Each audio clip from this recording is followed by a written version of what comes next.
Nefertiti is a dazzlingly beautiful woman. No one really knew who she was. No one was looking for her.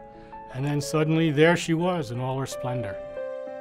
Rumored to be the most beautiful woman in Egypt during the 14th century BC, Nefertiti means the beautiful woman has come. What we do know about Nefertiti is that she was Egyptian and not a foreign princess, tall, thin, and at least her husband wanted her to be portrayed as beautiful. Nefertiti married Pharaoh Amenhotep IV around age 15.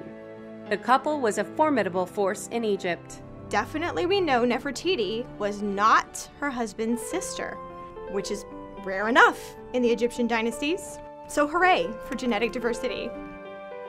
Together, Nefertiti and Amenhotep established a new religion, the cult of Aten, which shifted worship from the god Amen to the god Aten. Nefertiti and Amenhotep basically created their own religion. They said, this is the way it is. We are in charge, we are second to God, the end. So people were a little upset. She changed her name to Neferu Aten Nefertiti. Beautiful are the beauties of Aten, a beautiful woman has come. And with her husband, now named Akhenaten, they moved the court to a new city. So essentially, Akhenaten was asking people to say, if you want to be part of the government, you have to move from your turf to my turf and play by my rules. Nefertiti is depicted as being more powerful than previous queens, sometimes even pictured with the crown of a pharaoh. Nefertiti and Amenhotep, as a couple, were kind of a 14th century BC power couple. At least that's how they're depicted in a lot of the artifacts. And she was elevated to a position higher than any other queen in Egyptian history. All depictions and writings of Nefertiti mysteriously disappear after about 12 years. There's a good argument to be made for the fact that she became a king. If she was probably crowned only because this little boy, Tutankhamun, was too young to rule on his own, and she was afraid he wasn't going to be able to maintain the changes that they'd made. The famous bust of Nefertiti was discovered by Ludwig Borchardt in 1913, launching her to modern fame. That bust, that iconic image, gave us something to hang our hats on, gave us something to put on tote bags and t-shirts and keychains. That's why we talk about her. Anne Boleyn was definitely born. We're pretty sure of that, at least. Anything else about her outside her marriage to Henry VIII is a little fuzzy, because we don't have very many primary sources from her life. So what we do know of her is subjective, depending on how the writer felt about Anne, Henry, and the Catholic Church. Anne was the daughter of Thomas Boleyn, 1st Earl of Wiltshire, and Lady Elizabeth Howard. As a child of nobility, she was sent during her tween years to learn how to survive living at court. She spent 2 years learning French with Archduchess Margaret, Regent of the Netherlands, before graduating onto the court of Mary Tudor, Queen of France. When she returned to England in her early 20s, everyone was like, ooh la la, she's so French. She was witty and smart and fiery and just like, so cool. Anne quickly caught the eye of Lord Percy, but the real story begins when she catches the eye of Henry VIII. Now, we have to address the sixth finger in the room. There are many, many, many accounts that talk about how Anne Boleyn looked. Descriptions of her range from like perfectly pleasant looking to troll woman with a hideous neck goiter and a sixth finger.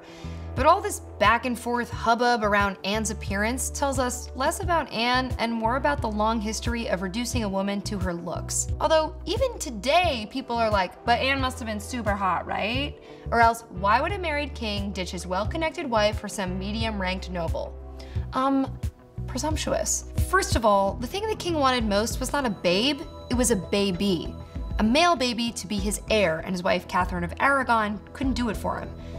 Anne, with olive skin, dark hair, and her swan-like neck, was probably decent looking enough. But Henry went for her because of her personality and wit. Aww. And presumed good fertility. One step forward, 2 steps back.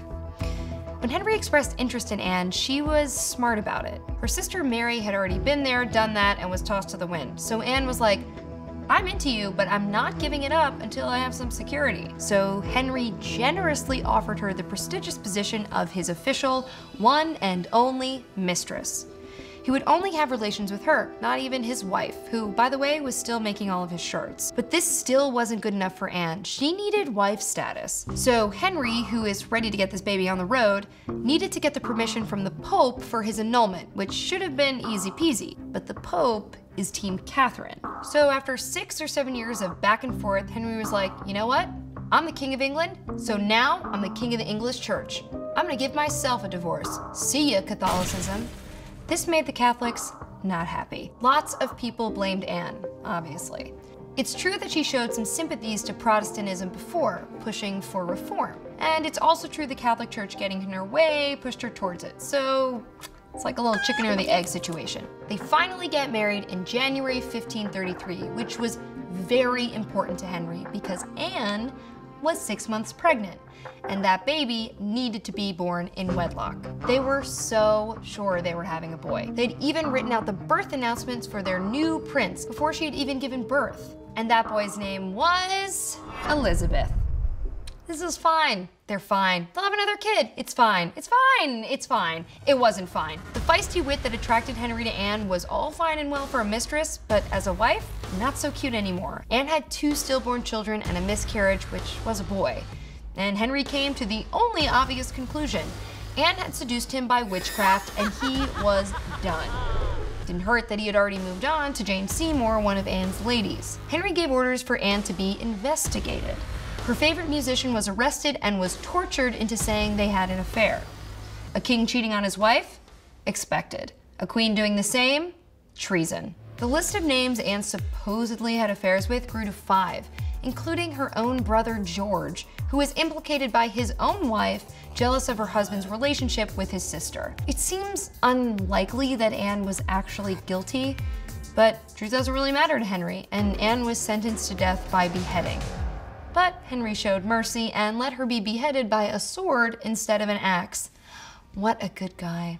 At her execution, she was calm and poised, giving a short speech, accepting her fate, and praying for Henry's long reign. So, was she a spiteful witch or forgiving, obedient wife? Whatever you think about her, it's undeniable that Anne left quite the impact on England, changing the course of its history and religion. Oh yeah, and giving birth to that useless daughter, Elizabeth I, who would be remembered as one of the greatest leaders England has ever seen.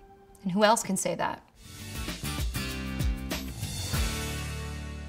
Mary I is known to most as Bloody Mary, but to many of her contemporaries and to herself, she was known as the most unhappy lady in Christendom. I mean, look at her face. She was born in May of 1516, the only surviving child of King Henry VIII and Catherine of Aragon. It was really important to Henry to have a male heir. His wife Catherine couldn't give him one, so he divorced her and married Anne Boleyn in 1533. And then, as if things couldn't get any worse, her dad's new wife, Anne, gave birth to Elizabeth, and just like that, Mary became persona non grata in her own home. Anne got Mary's legitimacy revoked by Parliament, stripping her of her claim to the throne. And then stepmama Anne got beheaded. Henry married Jane Seymour, and they had a son, Edward. And Jane was actually kind of a nice stepmother, encouraging Henry to rebuild his relationship with Mary. But Henry wouldn't do it unless Mary admitted that his marriage to her mother was illegal.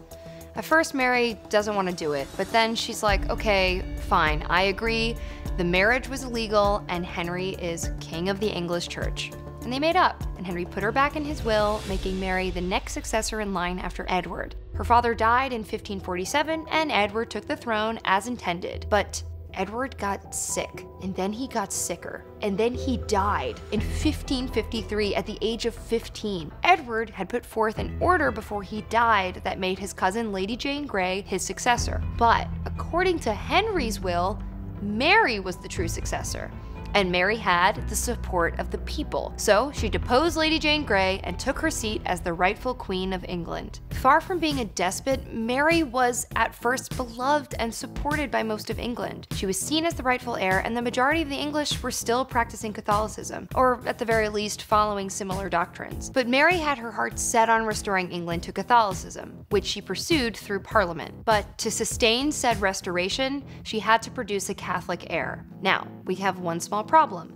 She was a single, childless woman of 37, so she hastily arranged to marry the super Catholic King Philip II of Spain. Ultimately, what they settled on was Queen Mary's Marriage Act, passed in April 1554, which basically gave Philip the title of king, but as far as ruling went, it would be Mary. But really, she married him for nothing because she never had any kids. All she got from him were some unwanted wars with France and some bad political advice, like reinstating the heresy laws that allowed a number of Protestants to be executed and 800 to be exiled under her reign.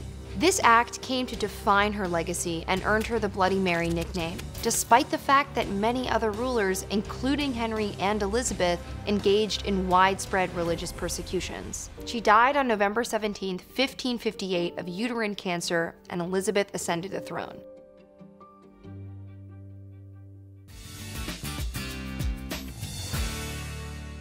Mary, Queen of Scots, descendant of Mary Tudor and cousin to Elizabeth I, became queen just 6 days after she was born, when her father, King James V of Scotland, died in 1542. Queen baby Mary was too young to rule, so her family shipped her off to France to grow up and be educated in the luxurious French courts while regents ruled in Scotland on her behalf.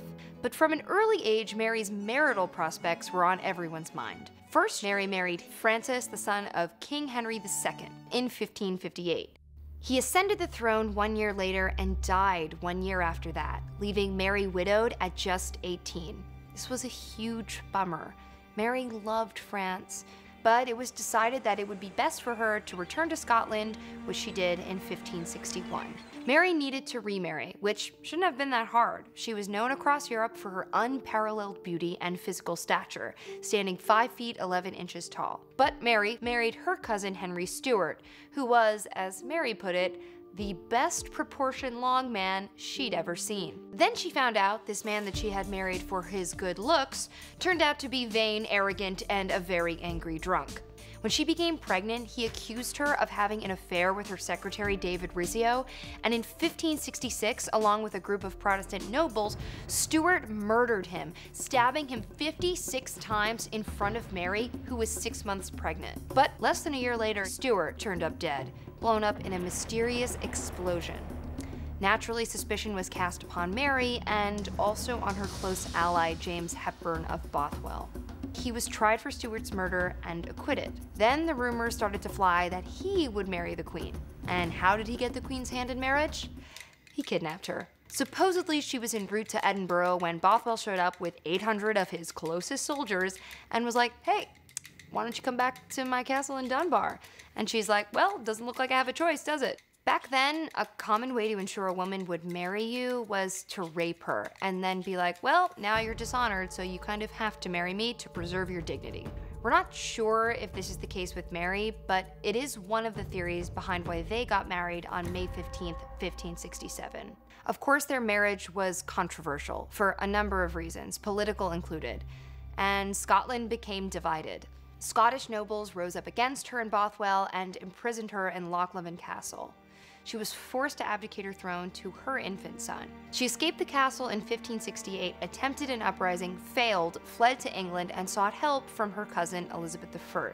But Elizabeth, fearful of the Catholics who felt Mary had a rightful claim to the English throne, and considering Mary's less than stellar reputation, decided to instead imprison Mary in a tower for 18 years. In 1586, Mary was accused of plotting to assassinate Elizabeth. She was put on trial and found guilty of treason, for which the punishment was being locked in a tower. No, just kidding. It was death. Mary was beheaded in Fotheringhay Castle on February 8th, 1587.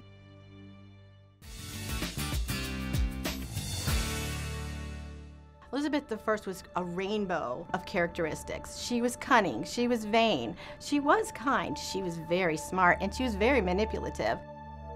The daughter of Henry VIII and Anne Boleyn, Elizabeth was born on September 7th, 1533. Elizabeth I's childhood was tumultuous after her father executed her mother. After her father and brother died, Elizabeth's older sister Mary took the throne.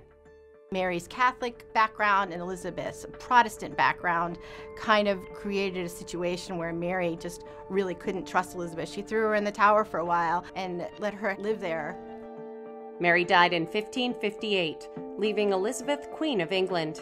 Her father and her sister had created such turmoil between the Catholics and the Protestants, falling into and out of favor. People were never sure what they should say that they believe in. Elizabeth carefully reworded the Book of Common Prayer and said, if you're close enough to this, it's good for England. Elizabeth set the stage for the economy and the arts, particularly fashion and theater, to flourish. Because she's a female monarch, she knows that she can use her appearance in court to create a kind of loyalty and affection to her from the courtiers. Not only through appearing in fantastic outfits, but in being painted in fantastic outfits that symbolize her leadership of the state. In 1567, Elizabeth arrested her cousin, Mary, Queen of Scots, for her alleged involvement in several assassination attempts, and had her executed in 1587. Though Elizabeth's reign was solidified, at 34 years old she had yet to marry and produce an heir. It's very clear that she didn't want to do what her sister had done, which was to marry a powerful European monarch who would regard himself as a co-ruler. It's also likely that she didn't want one of her own subjects to become her husband, which would give him a kind of power and authority over her. In 1588, Elizabeth's navy defeated the invading Spanish Armada, the most powerful force in Europe at the time. The King of Spain, who had thought that God was on his side and had told him to do this, thought, God does not favor me, I was wrong. That's Elizabeth's triumph, to really take the heart out of the King of Spain. Elizabeth I died on March 24, 1603, after ruling for 44 years. Her death and the succession of her cousin James I of England and Scotland would end the 117 years of the Tudor dynasty. Elizabeth I should be remembered, first of all, as a brilliant survivor. She had a lot of odds against her from the time of her birth onwards. Not only did she survived with great success.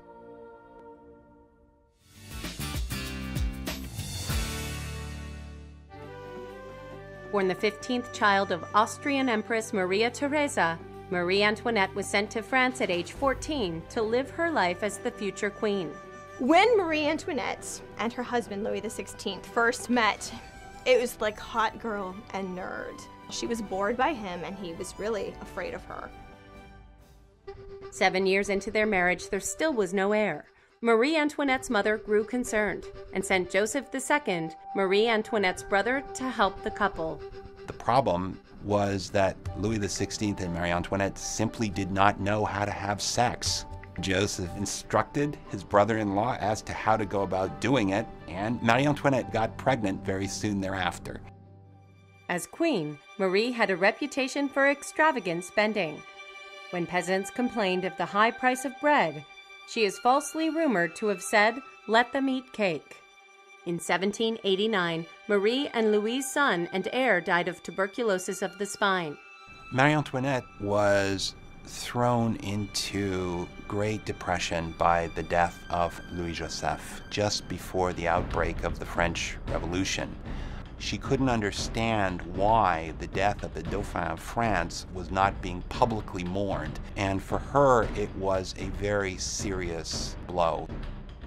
On July 14, 1789, 900 French revolutionaries took the Bastille prison and began the French Revolution. On October 5th, thousands of Parisian women stormed the palace at Versailles. They ransacked the place and they killed a couple of her guards. They then essentially took her and her family prisoners and brought them back to Paris, where she would spend the rest of her very short life. The royal family lived at the Tuileries Palace for 2 years while the French Revolution raged on outside their door.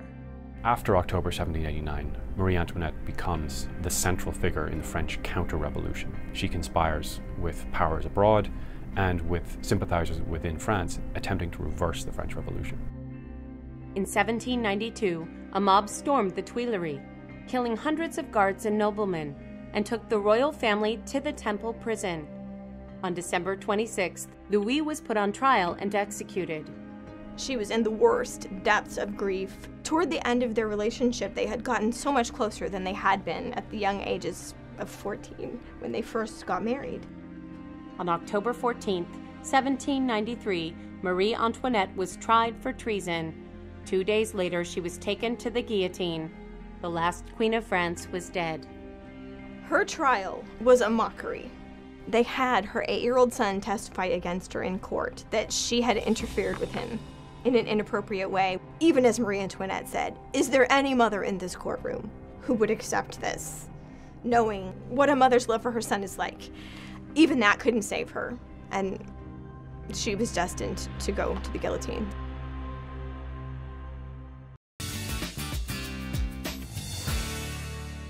Queen Mother Elizabeth lived for over a century. Her lifetime witnessed the installment of electricity into homes, the First and Second World Wars, the invention of the television and the internet.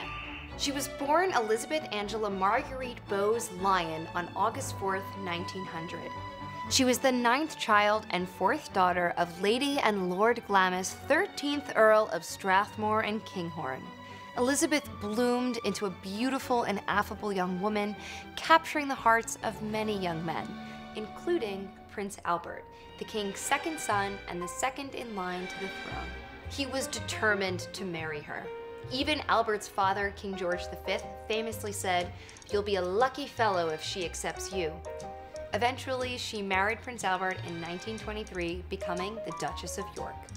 And she happily took up her duties as a wife, mother, and duchess in stride. Albert was terribly shy and suffered from a stutter, relying heavily on Elizabeth, who made public appearances on his behalf, and also encouraged him to get a speech coach, a move that changed his political career forever. Together, they had 2 daughters, Elizabeth and Margaret. And then, in 1936, Prince Albert's father, King George V, died. And Prince Albert's older brother, King Edward VIII, took the throne, but he wanted to marry an American commoner named Wallis Simpson, who was going on her 2nd divorce. And everyone was like, absolutely not. So Edward abdicated the throne to his brother Albert on May 12, 1937, after a reign of only 326 days. But with Elizabeth by his side, he rose to the occasion. And so too did she. This was no more evident than her firm position during World War II, when England came under siege from German aircrafts. On September 13, 1940, Germans bombed Buckingham Palace while the royal family was at home. Officials urged the Queen and her daughters to escape to North America until the war was over. But the Queen refused, saying, "The children will not leave unless I do. I shall not leave unless their father does. And the king will not leave the country in any circumstances whatsoever." She took her role in life seriously, which made her an exceptional leader and earned her one of the highest public approval ratings the royal family has ever seen. Her tenure went off without scandal or controversy. She was good-natured, one of the first of the royal family to actually smile in pictures. And she was also poised and proper and maternal, everything the public thought a queen ought to be. But her loyalty to royalty meant she often prioritized peace and tradition over progress. She was known to have harbored elitist and colonialist ideology. In private, she could be mocking, offensive, and even cruel. And while we may not like that side of her, we can admire her for her staunch belief in duty and sacrifice. And even in her later years, she refused to overshadow her daughter, partially out of love and partially out of respect for the throne that Elizabeth II would one day inherit. Her self-appointed nickname, Queen Mother, says it all. Who else would sacrifice everything for the love of her nation and family?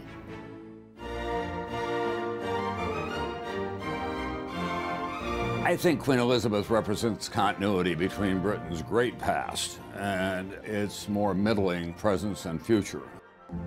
Queen Elizabeth II was born Princess Elizabeth Alexandra Mary on April 21, 1926, in London.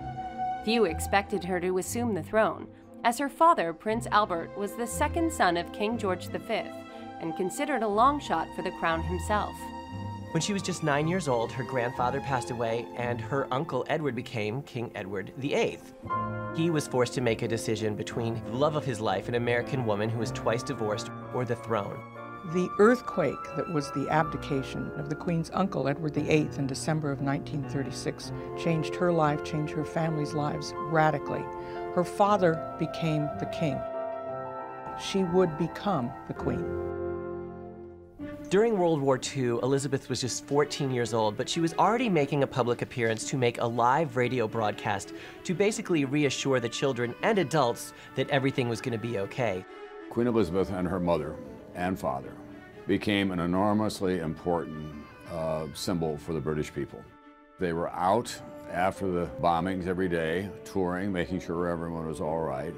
Queen Elizabeth and her sister, Margaret Rose, put on uniforms and worked in hospitals and other places. They rose to the occasion.